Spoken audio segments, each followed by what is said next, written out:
which to this day, it remains the official policy of the American government. It has not changed. May not be implemented by Trump, but it remains the same. That the purpose of the foreign policy in Africa was to reduce the population.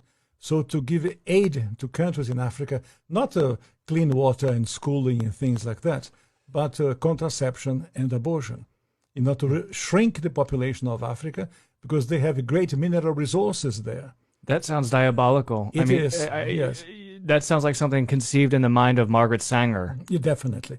And so at the time, Kissinger and those involved with the Carter administration wanted to shrink the population, make sure that the Africans do not develop and do not use the resources for themselves, because we in the States, we need them.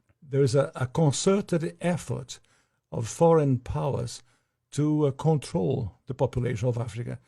Africa is a huge continent, could feed thousands more people, but the policies of the West, especially in Europe. For example, between 1990 and the year 2000, the United States, Canada, and Europe contributed about $6 billion in contraceptives, not to help the people, not to give clean water, clean food.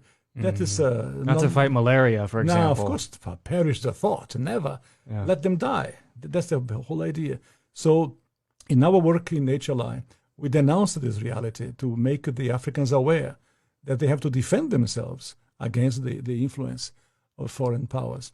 Is it just the United States, or do you believe that China is also playing a role in jockeying for the resources of Africa? China is playing a major role because China is buying property in Africa. For example, in Mozambique, which is a Portuguese-speaking language country, when Portugal was in charge of Mozambique, they used to export rice. Now they are importing rice from China because they cannot produce. The socialism has wrecked the production of rice. And the Chinese come and buy farms. So about almost a third of Mozambique belongs to China. So I was in other countries of Africa, the same reality. In South Africa, the Chinese are buying property, buying land in Africa.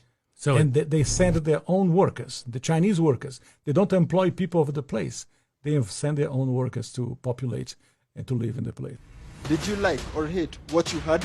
Let us know in the comments below.